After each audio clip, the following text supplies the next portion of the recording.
So good afternoon, everyone. Yeah, welcome to this session on adapting to change. I appreciate your joining me today. My name is Owen Omogiafo. I am the President Group Chief Executive Officer for Transnational Corporation of Nigeria. Once upon a time, I was Chief Operating Officer of the Tony Elumelu Foundation. So being asked to come today to talk to you about adapting to change is a privilege and an honor. So we'll just dive into it because I know we have limited time. Right now is an interesting period for all of us. I run a business as well, and I know what it means in terms of what's going on in the world relating to COVID-19 pandemic and the impact on everybody. So as business owners, whether business owners, as employees, employers, or just even the common man on the street, everybody's wondering what's going on with this, how is it affecting us? So many people have been reviewing their business models. How are we changing our supply chain? How are we looking at how we get our products? What are we changing in our businesses? I mean, we're having this session now being driven by technology. What are the changes that are going to happen in our businesses? So many things, a lot of changes are being reflected upon right now. So this session called Adapting to Change is actually very useful for us, or I hope it will be useful for you. You already have your ideas. So coming onto this session, I'm thinking, okay, you that you're on the call, you've already looked at your business model, you realize that the way I was running my business before is not how I'm going to be able to run it before. I've also assumed that you are an employer of labor, you've got people working with you. At the same time, you have customers that you're trying to reach. So these are two stakeholders that you're keeping in mind as you are planning the changes that you need to make. The employee, your end product. Now, what we do know is that a lot of change initiatives, they fail miserably or generate lukewarm results. And the question really is, why does this happen? Why is it that despite people saying, oh, we need to change, we have to change, blah, blah, blah, but still we have failures in changes? And what research has shown is that a lot of managers, as in people who are driving changes, they don't realize that this thing called change, or as you call it, transformation, is a process. It's not an event. It's not something that you just do once and you just go off. And look, there's no shortcut to it, really. It's quite a straightforward, it's quite a process that is detailed, is meticulous. A comes before B, B comes before C, and we go on and on. Now, how are we going to run today's session? I'm being very conscious of time, of how we're going to run today's session. It's going to be interactive. Interactive in sense that you'll be able to ask questions. So there is a chat box, the Q&A, where you put down your questions, and I'll receive those questions and then engage with you at the end of the session. I will, in today's session, cover 2 change management theories. These theories so there are a lot of change management theories you should be aware of. There's so many of them, but they all kind of like form around a common core. So today I will focus on 2 that I think are quite relevant for where we are today and what has made you sign on to this call. Now, I would ask that each participant reflect on your business. As I'm discussing, you're taking through these principles of managing change. Reflect on your business. Pull what is applicable to you. Pull what is applicable to you. Write down. If you have questions like, okay, I've tried to do this, and this is what the challenges I've experienced, please put it in the Q&A, and I will, as much as possible, try to address some of these questions.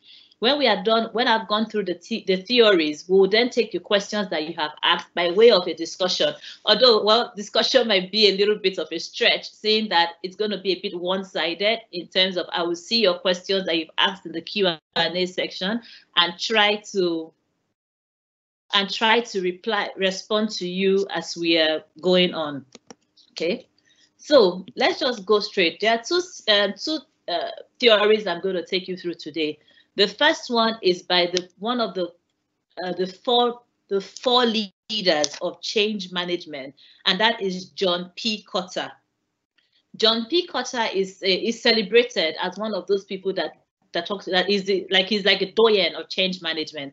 So he has a theory that is talked about leading change. So for the John Cotter model, there are 8 steps that you use in adapting to change. 8 steps that you use in defining what is the change I'm trying to do. How do I communicate it to those people that need to understand what I'm trying to do, and how do I ensure that when we have done this change, we don't revert to our status quo? Because one thing that we have all told ourselves coming on this call today is that we cannot continue as we are or as we were, because if we continue in that manner, we are not going to survive what's going on right now. So for John Cotter, he says that there are 8 steps, and I will take you through the steps. I do hope you are able to see my screen right now. So for John Cotter, he first says, 1, establish a sense of urgency, meaning creating the need for change. And how do you do this? You examine what the market is doing and what are the competitive realities. Look at what's going on, what's the crisis, what's the potential crisis, what are the opportunities that are bound. For us right now, it's very clear. The crisis that we face right now is the coronavirus pandemic and what it means to our businesses. So for a lot of countries, they're on lockdown. Businesses are still running. What is different? Are we now saying, how do we reach our customer? What are we doing different from what we are doing? Creating that sense of urgency. When you have created that sense of urgency, which really is the question on why we need to change, right? Just first of all saying why we need to change. That's the establishing the sense of urgency. Some people will say a burning platform for change. So I want you to visualize with me here what that concept of burning platform is. So imagine that you are standing on a plank, right? You are standing on a plank and that plank is on fire. It is burning as it is coming closer to you, meaning that if you stay there, you're going to get burnt or you jump off. And the question now becomes, as you jump off, what does that jumping off mean to you? That is that establishing a sense of urgency. That's that plank I am standing on is on fire. How do I jump off? Not just jump off, but jump off safely, because you don't want to jump off and crash to your death. So when you've established that your sense of urgency, the next step goes to form a powerful guiding coalition. Big English for gather the people that you have in your organization that are going to help you make this change happen. What you're going to do is assemble a group of people with enough power, enough clout to lead the change effort. And you need to make them work as a team, because when you are going through something like this, it's not when individuals are trying to act like superstars and outshine each other. No, they need to work together as a team. In your organization, and when you're looking at this, who you are putting forward on this, it's not a matter of seniority. No, it's not a matter of who is the chief operating officer. It's a matter of who has the influence and clout, the relationship with other people that can take it forward. Is it that person that your customers like to engage with a whole lot? Is it the person that will now be like, oh, hello, Mr. So and so? You know, before you used to come into us, you used to come to us physically to do business, this, that. However, with what's going on right now, we're changing our business model. This is how we're now going to reach out to you.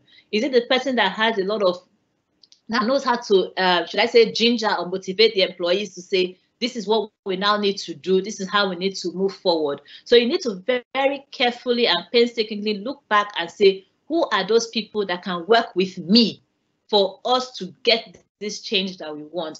And I must say at this point that it's not only the yes sir people. Don't do this and look at only people that you have, quote and unquote, a good relationship with. People that you feel that are your people, my guys, my people that I know they have my back. It's not necessarily those people. It's really people that have the influence to be able to achieve what you are trying to achieve. And for those of you that have boards as well, you might need to look at who are those on the board that can help me get the approvals that I require.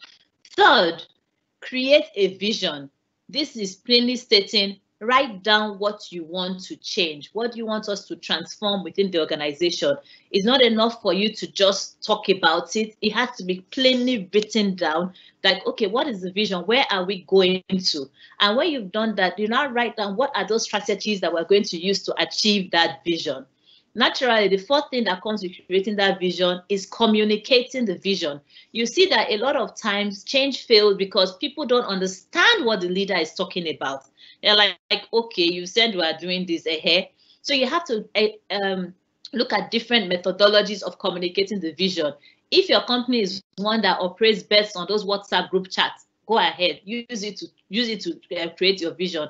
Is it to have a voice meeting? Is it a physical meeting? Is it to send somebody to go and say to the person? You also need to know what is the language I need to use. Are you going to go into a meeting speaking big grammar that nobody understands what you're talking about? Or are you going to simplify your message so that people understand what you're saying? But the important thing is that you know your organization.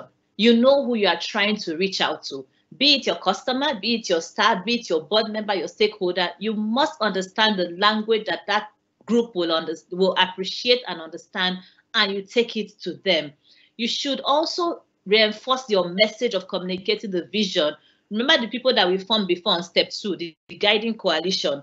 They need to have new behaviors. They also need to teach people the new behaviors simply by example. So if we say, for example, without saying, okay, we will no longer write memos to approve, let's say, procurement or so. We will now do everything by email. Your guiding coalition, they have to lead it by actually sending those emails. And it's not, because it would be funny if you say we're no longer writing memos, and there you are as the leader of the change. You are the one that is signing physical memos to people. Everybody's going to look at you and say, okay, so these guys are saying one thing, but actually they expect us to continue with what we were doing before. Following on that, we get to the 5th point. Again, this is John P. Cotter's model. It's a model that has been used across lots of change, large change, small changes. But as you are listening, write down things that are useful for you, okay? Number 5 is empower others to act on the vision. I really want to spend a bit of time on this. You see, one thing that happens with businesses, especially the small and medium ones, even just generally business, power, quote and unquote, is power is concentrated at just one spot. Most times it might be the CEO. But when you are facing something like what we are doing now, where you're having that, you find that you have to pivot on your business and you need to change, it's important to ensure that there are other people who are empowered to work, who are empowered to roll with the changes that are going on. Think about in your structure, do you have obstacles that could make this change you're trying to achieve, make it different, that make it impossible to happen? So you have sat down and said, okay, I'm pivoting, I'm changing my business model. It doesn't mean you're changing your business, you're changing your business model, which means how you deliver that business idea that you had. You are changing it. So let me give an example, because I know one of our TF entrepreneurs runs a school, physical school. You are now saying, okay, I need to move from my physical school to an online school. What are the things that are going to be difficult for your employees to transit to in there? Look for what those obstacles are and see how you eliminate it. Look for systems or structures that could actually undermine the vision. That's in this thing of we are moving from physical to an online school platform. What do you have today that will make it work? So if all your curriculum, let's say you deliver it by paper, how are they going to get it from you? You need to also encourage reasonably, so that someone doesn't go and take a risk that will bring down the business to his head. Look at reasonable risk-taking and non-traditional ideas. Put systems in place that you can get information back. But it's important that at that point in time, let people also understand that, look, they can make decisions within a certain framework or guideline that you have put in place. Number 6, which is also really, really important, especially at this time when people are there's a bit of a panic going on, is to plan for and create short-term wins. Meaning, what are the low-hanging fruit that employees or your customers, everybody involved in the change, they can look at it and feel, oh, this thing that is going on, we are actually quite successful in it. We're seeing some successes that we can celebrate, we can be happy about and say, hey, let's give ourselves a round of applause. We've achieved something. Look for what those things are. And as you're looking at that, you should look for those employees or people, be it customers, be it employees, who have been involved in these your short-term wins, and you want to celebrate them. It could be something as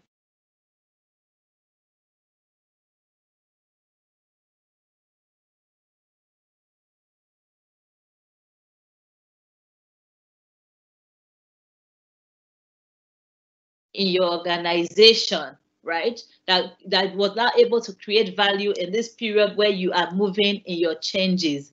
And going on that is that so you've had the successes based on the short-term wins and whatnot, you've had successes. Go on and then consolidate on what you have seen, and if it's necessary, still drive more and more of those changes that you want to see. Number 8, which is also really important, is called institutionalization. So a lot of us on this call, I know we have our standard operating procedures. If you don't have it, now is the time to start writing it down. What do they mean? These are just how you operate your business. So for those in the food business, for example, I know they have recipes and code, the way they do it. Now is the time to also look and say, these changes that I have made, how do I institutionalize it into what I am doing? Look at how you reward successes. Who are those that you are rewarding? And develop means to ensure that the people understand what you're doing and is able to continue. So in a nutshell, that is John Cotter's eight steps to change. And he talks about how you lead change in a successful, sustainable manner in those 8 steps. Like I said before, this is just to give you some knowledge so you can look at it and write out what applies to your business. I'm not saying that you must follow all of them, A to B to C, because different businesses are at different levels.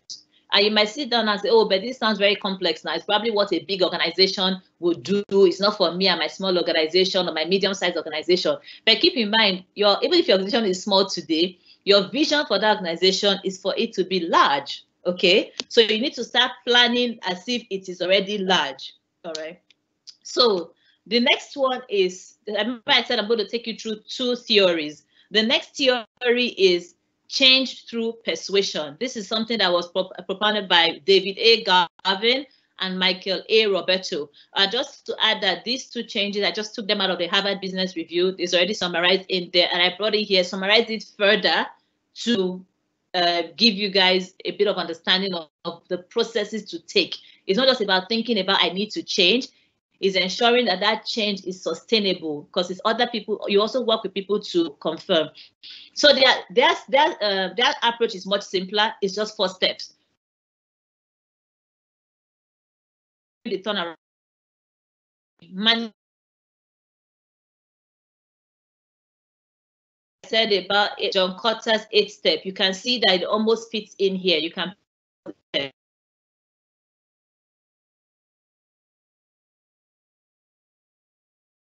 I talked about before. So in your board message, you are putting out the reasons, the compelling reasons for us to do things differently as a company or as investors or whatnot. How do we do things differently? Following on that, present your turnaround plan in a way that helps people interpret your ideas correctly. Remember what we said earlier on about the vision, charting the vision and communicating the vision so that people understand what you want to do. The third one talks about managing the mood. You need, as a leader, even if you are panicking and co, you need to be able to correctly read the organization, strike the right notes of optimism, realism. Note those 2 words, optimism and realism. So while you are being optimistic, you also need to let sales are dwindling, but we know that we'll rise again. And this is how we are going to rise again. You also have to let the employees feel cared for.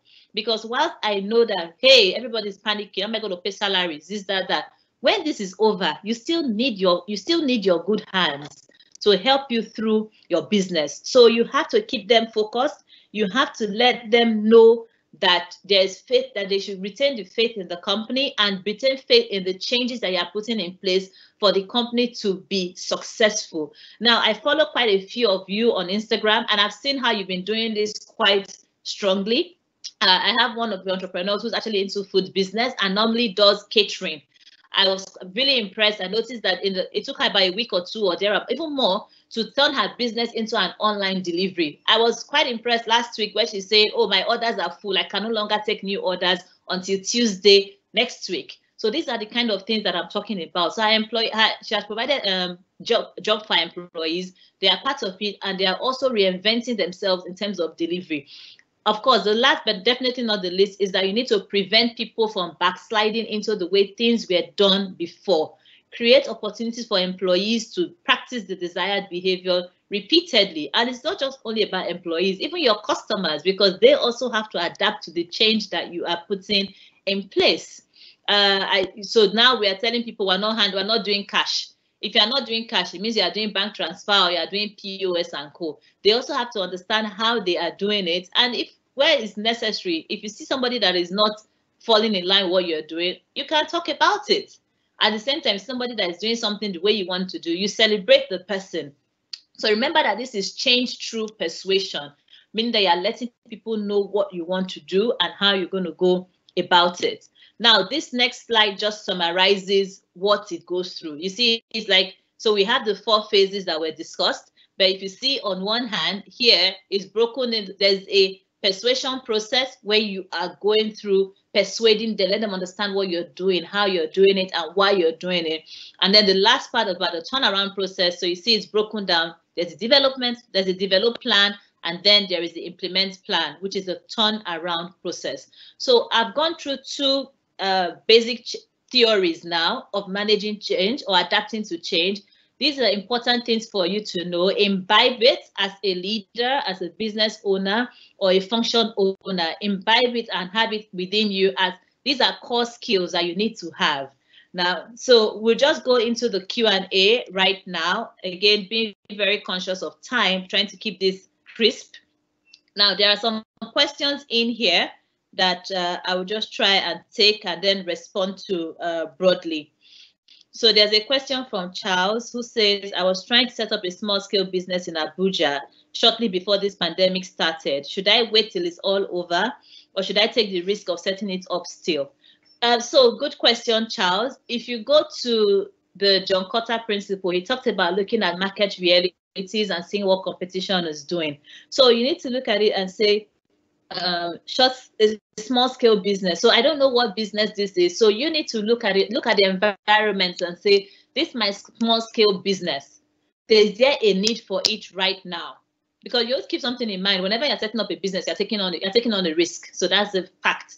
So look at it and say, okay, am I also able to modify certain elements of it to be able to deliver the value that the business is creating? My business plan that I did before, let me test it. Am I able to run it under the new world that we are living in within our country? So when you look at that, because your question, I can't go into detail, so you need to ask yourself those probing questions. Test your model. Check everything. My product, is it needed? Is it shock resistant? How do I get it to my customers? How do I get funds back from my customers? If I have to get input from, let's say, a supplier or so, how do I get the raw materials to develop my business? And I hope that helps you, Charles, in answering your question. Another question says, how can adapting to changes affect bakery business? I think this is a brilliant question, and it will affect a lot of people. So I live in Lagos. My favorite bakery that we used to go there to buy bread and stuff from, they've changed. They're still baking, but you need to call and make your orders. And when you go and pick up, under the lockdown that we had, you go and pick up, they put in a contactless system. I know people have really been talking about bakeries and how they've made a lot of money this period, because maybe just being at home. Children love to eat bread. Human beings love to eat bread. I love bread. It's one of my favorite meals, even though it's not good for my stomach, but hey, but I love eating bread. So people are reaching out to say, okay, how are you going to move on with your bakery? So it's now for you to say, can I, again, just like I answered Charles before, are you able to get the raw materials that you need to produce your product? And when you produce your product, how would your customers get your product? So I don't know where exactly your business is situated. I also don't know if you have database of your clientele. But if you do, I'm going to say, hey, look, bakery remains a staple because you are in the food business. Even with the lockdown, food continued to be there, right? Mumasu, I hope I pronounced that well, said, hi, what kind of business plan should I use after COVID-19 situation? I don't know about after, but let's talk about during COVID-19, and possibly that business plan will also take you further. I don't know what business you are in. It's a very broad question, but as somebody who's running a business like I am, and I run a conglomerate that has different companies underneath it, is looking at one that you're going to be very careful with your cost structure. You're trying to be light. Don't go and start doing a lot of heavy infrastructure or CapEx structures. Try and see how to be as light as possible so that you are nimble. You are looking at a business structure that is technology enabled. Again, I repeat, we are having this conversation right now. You are looking at a business structure that allows your employees to be able to breathe, enable them work from various locations. You're looking at your supply chain and saying, how am I getting my end products to my clients? How do they access? Right. So those are the kind of things that you are looking at right now. And I hope that helps you, Momasu, in say what kind of business plan should I use. So it's for you to again go back and look at your businesses and see how these would go on. I have another question here from Uche Hart. I said, what impact has this change on our market and how are we going to influence it positively? I hope I understand this question properly. Properly. I guess it's the impact the COVID has had on our market. So we've kind of talked about this a whole lot. We've looked about how technology has transformed how we do business. We're also looking at, so there's a new normal. There's a new normal that's going to happen. We have people wearing face masks right now. It's been made mandatory. Talk about we have to wear face masks. So how are you going to run your business? How are you going to drive more of the contactless solution? If you're a cash-driven business before, how are you going to change now to becoming more and more cashless, because cash can no longer be the way forward? So you're going to look at the various aspects of your business and say, what are the things I used to do before that requires physical contact that I now need to do with remote contact or reduce the physical contact? Next question says, with the recent events happening globally, with the impact of COVID-19 on the work and management structure, where lots of companies have had to embrace working remotely, and the realization that work can still be carried out efficiently. In the banking industry, do you see the need for banks to still embark on branch expansion or a branch reduction? So each company has its own strategy. I'm not going to sit here and play God and tell people what to do in their businesses. Like I said before, and I'll reiterate, everyone needs to look at their business model. They know what their strategies are. If somebody was trying to reach the various states of Nigeria, just because of this does not mean that you still would not get there, because different companies are different levels of development, different growth stages. So that's going to be left to each management of the bank or any other company to look at it and say, what do I need to do in terms of my business strategy? Because the decisions that they make will be tied to their business strategy, and of course, whether they can afford to fund those strategies. So how can one manage or survive in his business which requires physical attention in this pandemic period, which mandates? This is one of those things that you have to answer on your own. Look at what I've just talked about, realizing that there's change needed for survival at this point in time. We see how a lot of schools have gone on to online learning platforms. Meanwhile, before education was delivered in person. So you need to look at your business model specifically and say, is it possible for me to deliver virtually? And now as well that the lockdown has been relaxed from today, asking yourself, what do I need to put in place for me to be able to serve my customers safely? So let's say I cannot deliver my business virtually. I'll use that example right now. Salons cannot, you cannot make someone's hair via Zoom or WhatsApp or whatnot. You have to physically be there.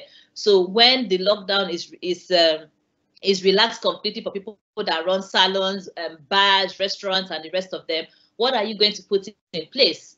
Are you going to now wear, are your staff going to wear PPE?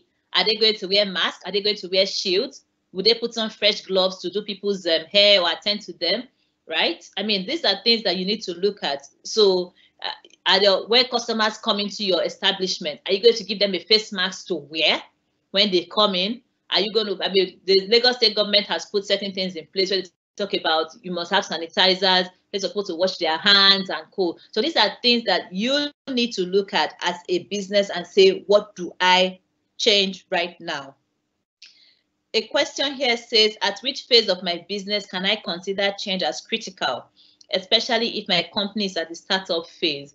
That's a very, very good question, because change is an interesting thing. It's not like there's a certain spot where they say, hey, stop, now you have to change. It comes back to you looking at your business vis-a-vis the strategy and the results that you're seeking to achieve. If you're trying something and it's not working, and you've looked at the various things around it, you've looked at the assumptions that you put in place, the factors of growth that you put in place, and you see that those factors that you are testing, they are not delivering the desired results, I don't think you need a soothsayer at that point to say, okay, let's go back to the drawing board and change this model that I have. So again, it's going to be tied to your business, the model that you have, the entire business plan that you are running upon, and use that to decide on what your change should be. Your change could even be like the name of your business. I remember when I was chief operating officer for the foundation some years back, I had people who said when they were selected for the program, they had business names all picked out. But as they went through the 12-week training program, they realized that, okay, as they defined their product, their market, and all of those things, they realized that the names that they had selected for their companies before, no matter how precious or dear they held those names, they realized that it wasn't the right name for the business they were trying to deliver. And on their own accord, they went to change their name, the names of their businesses, and they contacted us back then in the foundation to tell us. How can I adapt to change in my laptop or GSM technician business during this lockdown, where my customers are also on lockdown in their homes, but I must keep myself and staff engaged to make ends meet. So again, this is one of those ones where you also have to, the work comes back to you. The work indeed comes back to you, where you ask yourself, how do I get to my customers? I think I've expressed the two examples in this conversation that could help you in this case. I know these questions came before the session started, but just to reiterate, you are looking and asking yourself, is my business model, is it flexible for change? Meaning that, am I able to use technology to deliver? If I am not, and I need to do physical engagement, what do I need to do to make my customer reassured, to give my customer the reassurance that if I'm coming in, this is what I'll do, and all of that. So these are really critical. We talked about the PPE that people can wear. We've talked about the face mask, talked about the shields. You are using gloves. And if you're okay, let's say after I work on your laptop, I'm giving you a sanitizer for you to disinfect or wipe down. Can I come to your house and maybe sit down outside, or you give me the laptop, I'm in my car, I work on it. So different methodologies that you just have to think of at this point to say, how do I keep my business running? Keeping in mind that my business must run. That's where you need to start for. Like, okay, I am not going to shut down. I am going to continue running. And there are also remote things that people can do. I know there's this thing called, I think it's called the Ask Desk, that gives you access to someone's computer remotely, and you're able to troubleshoot. Okay. Cedric has a question. Thank you. From a powerful guiding coalition, what would we do if we come to identify that one of our team members is not performing efficiently? Replace him? So I think that's a very great question. Thank you so much, Cedric, for asking the question. So when you have issues of people not performing well, it's always good, especially for somebody in your guiding coalition. It's also an opportunity for you to test how well you have come up. One, in first of all, identifying who should be under your guiding coalition. Two, testing how you have communicated the change that you want to achieve. Three, looking at the tools you have equipped the people, the tools you've equipped people with for them to be able to go through the change. So by the time you look at this and say, okay, this particular person I'm having these issues with, is it that the person does not know what to do, or is it an attitude thing? I always encourage, look, try to coach and recoach, but where you see that it's not working, look, at a point you need to have a conversation with the person and say, oh, thank you very much, but I think this thing maybe you are better suited for another place, and you replace at that point in time. Because indeed, you cannot have somebody who is meant to be your disciple, who is preaching the change, being the person that is working against the success of that change. So you just have to make decision at that point in time. But before you make that decision, use the opportunity to understand what could have been done better in terms of lesson learned. And it's also an opportunity to recoach or retrain the person. So I have a question. So Cedric, I hope that answers your question. If not, you could also reach out to, you can send your questions to enquiries@tundeelumelufoundation.org. I have one question here, which I'm going to take as my last question. It said, how do changes affect a business? I think this is a very broad question. So change, but I will close on that note. Changes could affect a business positively or negatively. You see some businesses that have been able to just soar just by implementing changes. But then you've also seen businesses that died just because they implemented changes. So these are changes, these are businesses that were thriving before, but they went on to implement some changes, and just for doing that and doing that alone, they died. And that goes back to where I opened this session when I talked about how changes fail. It's important to understand the need for change, creating that burning platform. So you yourself that's coming up with the change, you need to understand why that change is needed.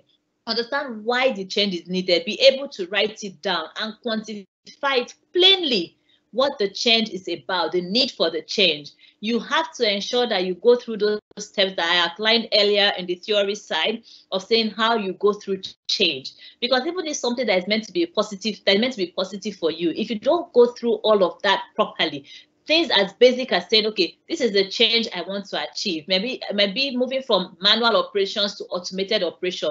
What kind of skills do I need to equip my staff with? What kind of attitude do I need? How do I motivate them to get that, to deliver those skills? If you don't do that, your change is going to fail. And if your change fails, it might actually bring down your business.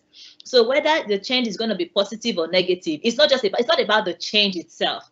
It's about the process of identifying that change, communicating that change, implementing that change, and reinforcing that change. So, see, the thing about change management is that, look, there's never one there's one, you wave a wand, abracadabra, and everything goes through.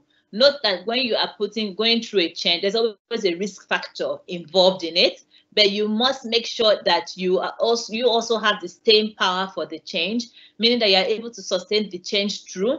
You have to be able to create the awareness for the change, generate a desire for the change to go on, create knowledge for people about what the change is about. Ability, you're looking at how you are creating that, you're enabling people to be able to drive through on that change, and you stop with a reinforcement. You end with a reinforcement, meaning that you're able to reward and recognize people. And look, reward is both positive and negative. You celebrate people, you also chastise people that are not following through on the change. But one thing that we know in life is that change is constant. Change continues to happen. But what we need to do is that we recognize that during change, people are very, very anxious about it. But at the same time, we need change for success. So as the people that are transforming and change, we need to be able to motivate our staff, our customer, the various stakeholders that we have, identify people that are positive and will help us get through the change, identify those that could be problematic for our change and know how we're going to deal with them. Are they people that we can win over to become positive, or are they just going to be forever negative, and know how you're going to use them? Note that negative people also bring their values, because they criticize you constructively and help you know that some things that you have come up with are not great or are not just so kosher. You have to be careful that when you are picking your guiding coalition, you're not just getting the people, I call them the yes ma, yes sir people. All they do is tell you, yay, that thing you have come up with is great, is great, is great. Even if you are falling inside fire, they will tell you it is great, is great, is great. As opposed to the critical person that will tell you, stop, this thing that I want to do now. Have you thought about it properly? So I hope that I've been able to share some knowledge today on adapting to change. Change doesn't come easily. Man by nature resists change, but change, we must change, and we will help people through the change. So being cautious of time, we are now 40 minutes into this webinar. If you have any questions, please, if you feel I have not answered your question or you have new questions to ask, please send a message to enquiries@tonyelumelu-foundation.org. I've also put on my social media contact on my page. You can see it there. Feel free to follow me. Feel free to reach out to ask questions, and I will try as much as possible to respond to your inquiries. So a big thank you. I really appreciate your joining me today. Oh my goodness, we have 1,470 attendees. Wow, it's gone up to 1,478.